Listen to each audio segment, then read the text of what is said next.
Thank you for tuning in to the best parenting show on the internet, Post Daily Dose. It's the Post. It's the Post. It's the Post. The Post Daily Dose. It's the Post. It's the Post. It's the Post. The Post Daily Dose. It's the Post. It's the Post. It's the Post. The Post Daily Dose. It's the Post. It's the Post. It's the Post. The Post Daily Dose. It's the Post. It's the Post. It's the Post. The Post Daily Dose.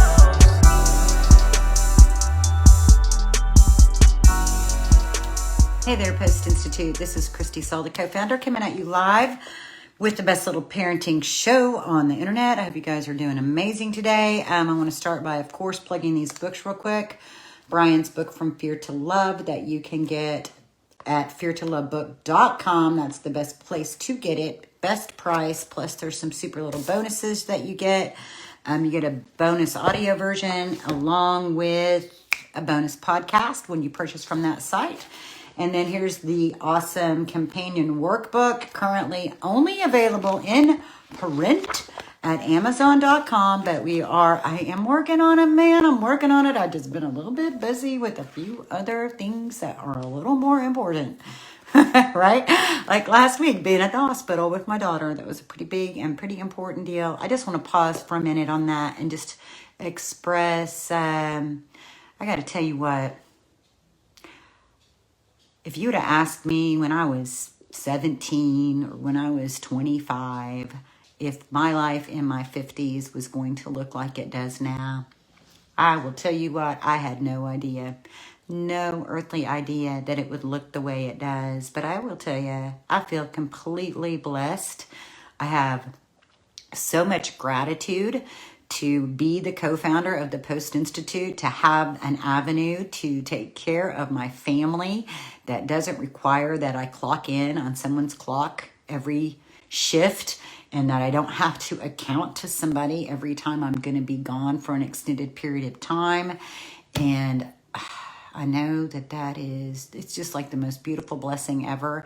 And it really also makes my heart really feel for you all, because I know, I remember what it was like working for other people. And there were times it was wonderful, but if I had a child who had complex health issues or complex mental health issues that I needed to be able to attend to, I will tell you, it would be so difficult if I had to be working for somebody else. And so my heart goes out to you all. And I also just want to express tremendous gratitude to you all for being a part of the Post+Institute and a part of the community that we build here. And then lastly, I want to be sure and plug Brian's book, The Great Behavior Breakdown. You can get this at postinstitute.com as well as on Amazon. Deborah says, so happy to see you, Christy. Happy. Thank you. And it's so good to see you too, Deborah. It's been a while for sure. So my topic tonight is about behaviors. What are they communicating? We know behavior is communication. What are they communicating and what is their purpose? And I'm asking that as just a question that I encourage you to ask yourselves and to explore. We've used that, and why do I not have these pictures when I've used them a million times doing talks and things like that? But, we've used that image, the graphic of the iceberg so many times. So we have the iceberg up here, right? And then you see the ocean, and under the iceberg is something 3 times as big. It's like 5 times as big. I don't know. It makes this thing at the top that you see at the surface just so minute, right? And underneath is everything under the surface. And that's how we think about behavior. Behavior is just the tip of the iceberg. It's simply the tip of the iceberg. It's a symptom. It's a way of communicating. So what is the behavior communicating? And even for us, in our behaviors, a lot of times we have behaviors that communicate, and we may have grown up in a family where people learned how to read that. So we never had to articulate what we were trying to communicate, just a facial expression. Like my mom to this day could give me a look, and I know exactly what that look means. That look means she has a lot of auditory, like repeat noises and things like that really get on her nerves. So like this, if I was doing this with my mom in the room, she would be like, drop the pin, Missy, just drop it. And she wouldn't even have to say it. She could just give me a look and I would know exactly what that look means. So my point is that we all have behaviors that we use as ways of communicating, ways of adjusting to requests. I'm a big old eye roller. When I get news that requires me to adjust, like I thought it was going to go this way and now I found out it's going to go this way, you can pretty well bet I'm going to, that's it. That's my adjustment. I need to do that. I take a deep breath, I roll my eyes, and then I'm usually ready to move on and adjust the way I need to. My point being, we all have different behaviors that communicate and they help us. They serve a purpose for us. So the question of what is the behavior communicating and what purpose does it serve is something that I encourage you to be thoughtful about when you think of your children. And I'm thinking about, interestingly enough, I had a couple of different little conversations today in social media. One was right here on our Facebook page, and it was a mom talking about her child who's 11, repeating words. Like she gets on a word. She said almond was the word a while back, and she gets really fixated on the word and just repeats it. Period was a word. And it's funny, as she said that, as I read it, I thought about how I don't know because, my child's not in the public school setting, but I know last year when she was hanging out with her peers, that was a very popular word. Period, right? Period. I don't even know who started it. It may have been Nicki Minaj, but I don't know for sure. But it was one of those, it was a pop culture thing, right? And so as soon as I read that, I thought, I could literally hear this little girl saying that word over and over and over again. And now there's something else that she's on that she just repeats over and over again. And I can imagine a few things from a parenting perspective. One, just the repetition could be a little annoying. We're all human, right? So it could just start getting on your nerves a little bit.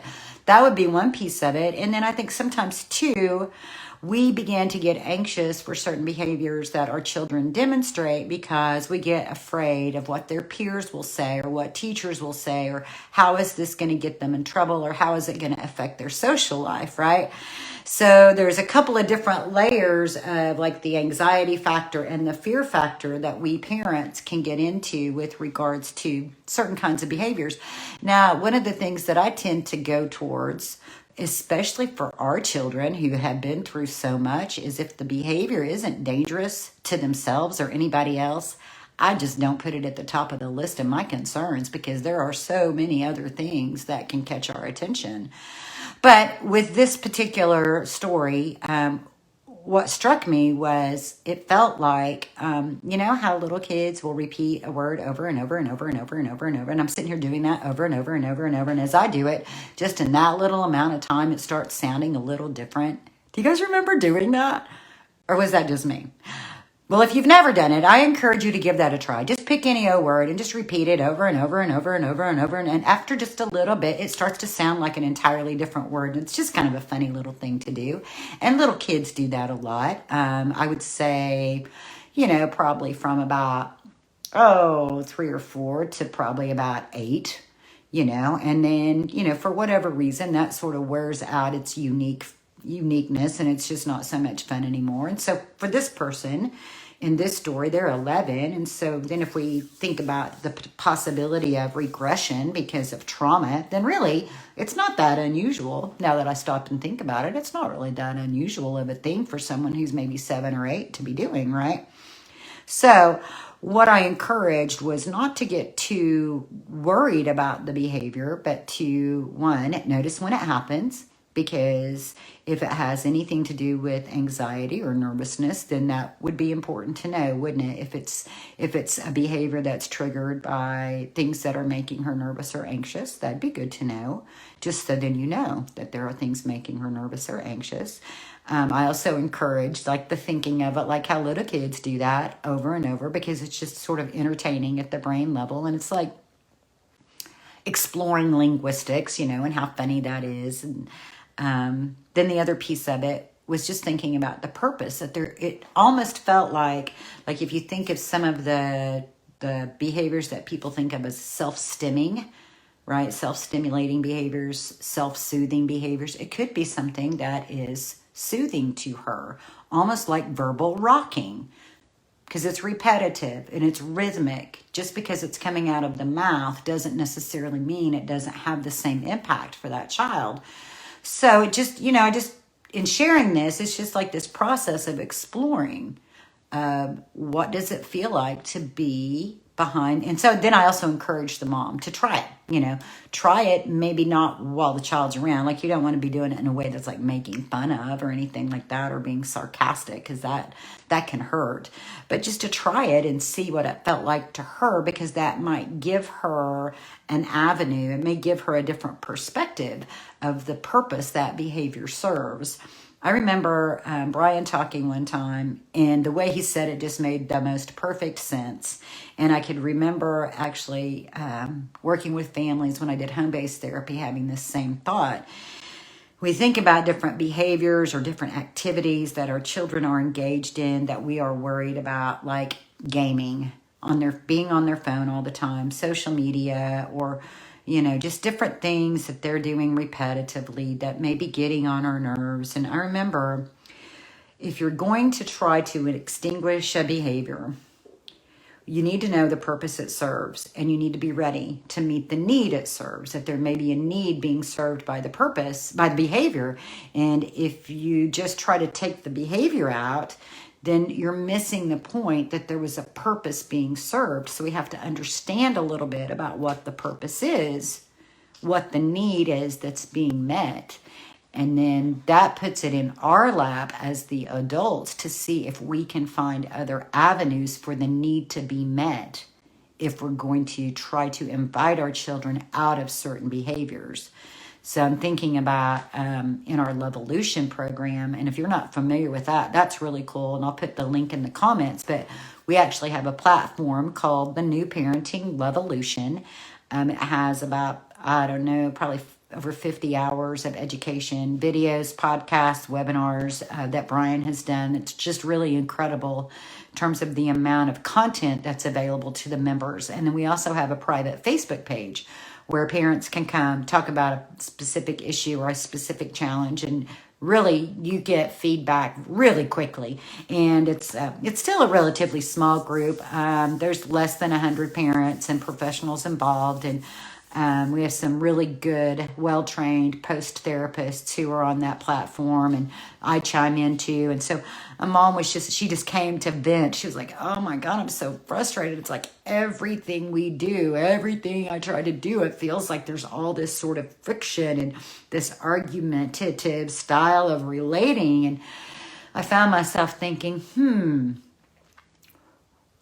I know kids like that.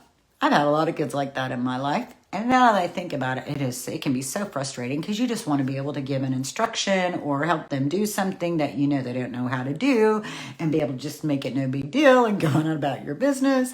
But this thing that could have taken 5 minutes, now we're like an hour into it, right? Because there's all the back and forth. And it just makes me think that I think sometimes, I do know that that kind of argumentative style of relating comes from fear.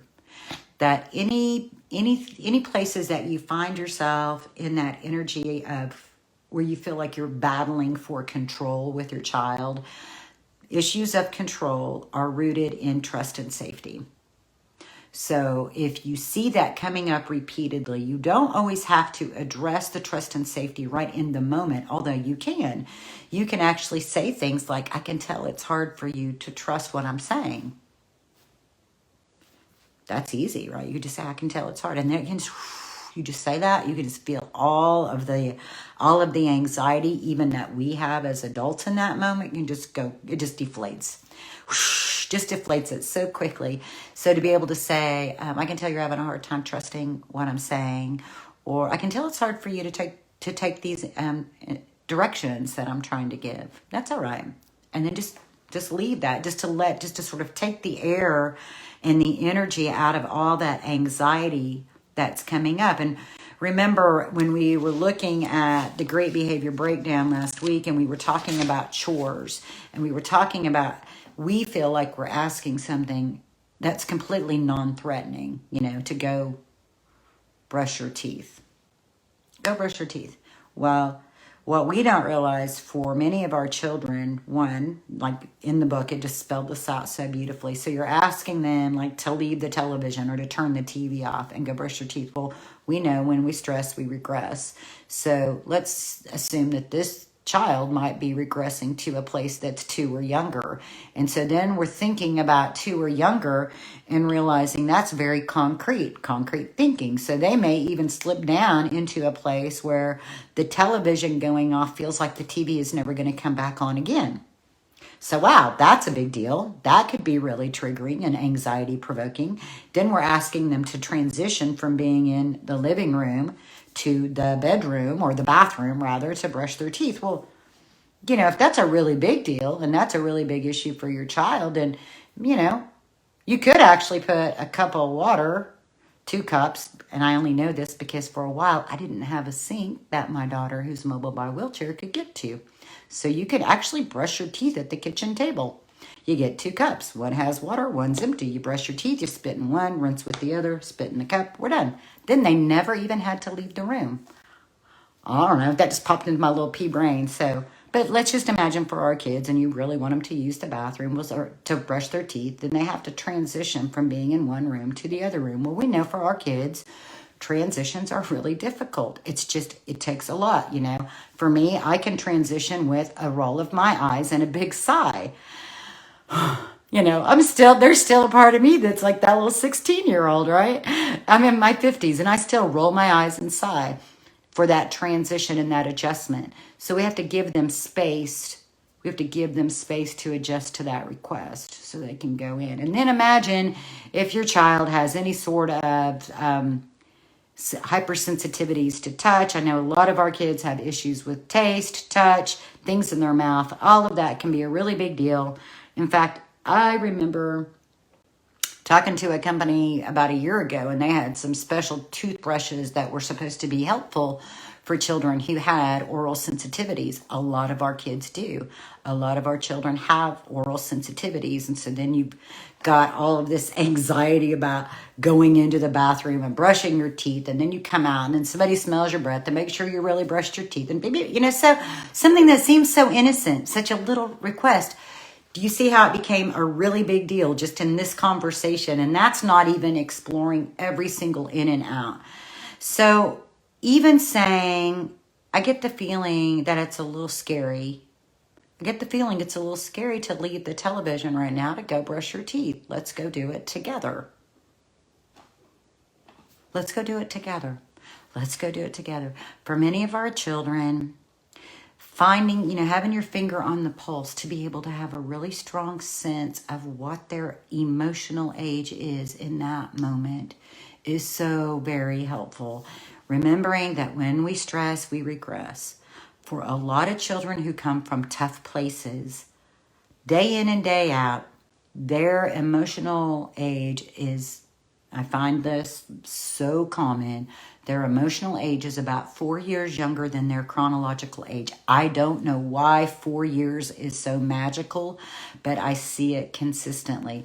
Now, that doesn't mean it's 100% of the time. It's just like where they function the majority of the time. So you'll have a 12-year-old that functions emotionally more like an 8-year-old. And over time, the gap between the chronological age and the emotional age begins to close up over time. That's that piece where Bruce Perry says positive relationship and positive environment over time helps to create healing at the brain level. That's because we're getting more oxytocin released. They're becoming more familiar with the rhythm, the undercurrent of your family. Trust is being established. It takes a long time to get that foundation of trust and security built. Remember what I said, when you're having challenges that feel like battles of control, that's there, your child is kind of dipping into a place that has to do with safety and trust. And our battle is learning about what's worth it and what to just let go, because we've got that bigger piece of the pyramid that we need to address. We have a bigger issue of creating trust and safety and security, helping them get really familiar with what the flow and the culture of our home is. And you can imagine, especially if you're thinking about children who've been in multiple placements, I mean, it could be so unsettling for them to feel that sense of security deep, like a deep, deep sense of security, because they've not had it. And it wasn't there during the most foundational times of their life, during particular parts of brain development, for that to really get locked in. But instead, what got locked in was a lot of fear and a lot of chaos. And so to just take your time, it's, to remind yourself first, it's going to be okay. We have time to help them gain these habits and to gain these routines, and to remember that they're watching you all the time. And the more you can do with, we don't need to be in any rush for them to have all of these independent skills. They're going to get them. They'll get them soon enough. That, if you have children who need you to do things with them in order for it to be accomplished, it's a gift. It's a beautiful gift. It means that you get more time to reach them at the heart, to meet them in that less emotionally mature place, to meet maybe that's the word, to meet the baby needs that weren't met early in your life.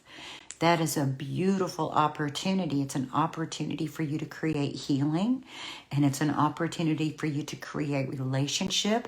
It's an opportunity for you to do things with your child that would have been done with them had they been with you when they were 3, right? And so maybe you didn't get to do it with them when they were 3, and now they're 8, and you get to do it with them when they're 8 instead. I remember a mom, and now she's got an amazing program that she's put together in Colorado.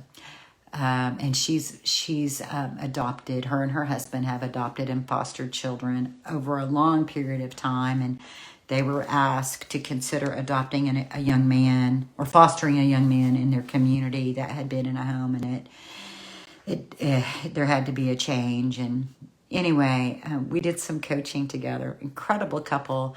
She was really frustrated, though, because at first she said, one of the reasons I considered this was because he was older. And so I felt like I wasn't going to have to. There were certain things I would already be addressed because I've had little bitty kids, and I didn't want to go through the little bitty kid thing again. Right? And we had a nice little chuckle. And I loved on her a little bit. And I said, you know what? The thing is, you won't have to do it as long. When your children are older, you don't usually have to do the little bitty child things for as long, because there's a part of them biologically that's ready for more autonomy.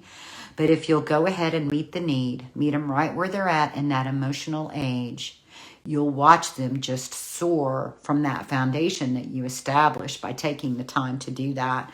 So this mom's, her biggest challenge, or her biggest irritant, it wasn't really the biggest challenge, because usually it's not always about the challenge. It's not like the behavior that's the most dangerous behavior.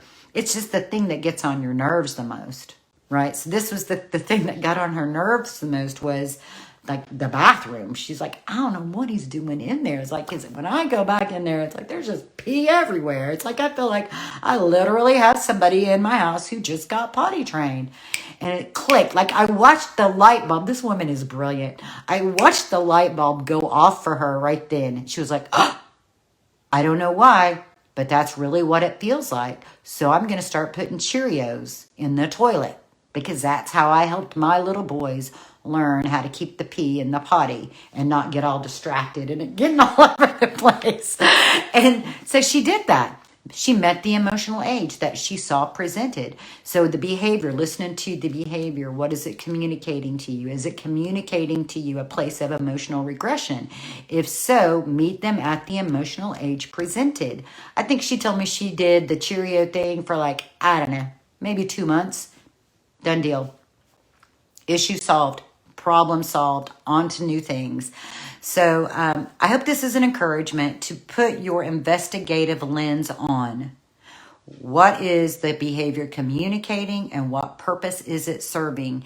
Is it serving them because I mean, there's even a piece of this thought. Maybe the behavior, like that argumentative behavior, it keeps us conversing. It keeps us connected. It keeps us looped in. Like, if we're not arguing with each other, if they're just compliant and go up and do whatever we ask, would we even be in relationship? I mean, how much connection would they have with us? Are we being present at times, at other times? Are we engaging in ways that are more playful and more fun to counterbalance the need to be in relationships that get served by this kind of argumentative friction? Something worth thinking about. I don't know. But the point being to just explore with an open heart, to understand that oftentimes behaviors can be like coping mechanisms. Sometimes coping mechanisms outlive their usefulness, but they're still there. So just being able to get behind the lens of your child, trust that they are literally doing the best that they can. They are not consciously aware. Most of the things that they're doing, just like all of us, 95% of behavior is driven by the subconscious. So they're not even aware of it. So don't get all crazy. Put your exploratory little lens on. See, what is it communicating? What purpose does it serve? And is there a way that I can meet the need that the behavior meets, so that we can find a way for this behavior to go away? So much love to you guys. I hope that sometime this evening, if you've not done it already today, you take all the stuff you've been worried about, all the stuff you've been fretting about, all the stuff you've been fussing about, just put it aside, press pause on that, and take 30 minutes to an hour to just enjoy your kids. Play with them. Whatever way they play, let them lead. Go build something with the Legos. Lay around and watch some cartoons together. Read a book. Color some pictures. Cook some food. Whatever that looks like for your family, to just spend some time enjoying them and letting them feel the love you have for them. Let the love you have for them shine from your eyes. Oh, milk and cookies, Bethany, that's a beautiful idea. Let the love you have for them shine through your eyes. Let them feel it from your heart. I can imagine a giggle fest, dunking those cookies into that milk and seeing if you can get it to your mouth before it all falls apart, because you know how funny soggy cookies can be. So whatever it looks like for your family, make sure your children get a good solid dose of just the unconditional love that you have for them. And don't forget what Brian tells us: in any given moment, we can act out of our blueprints of stress and fear and overwhelm, or we can take 1 to 2 to 3 to 10 deep breaths, and we can choose love. Much love to you all. I hope you have a blessed evening, and we'll see you all tomorrow. Join us live on weekdays at 6:30 Central Time on Facebook at the Post+Institute. Don't forget to get your copy of Brian's best-selling book, From Fear to Love, on promotion. Just pay shipping and handling at www.feartolovebook.com. That's www.feartolovebook.com.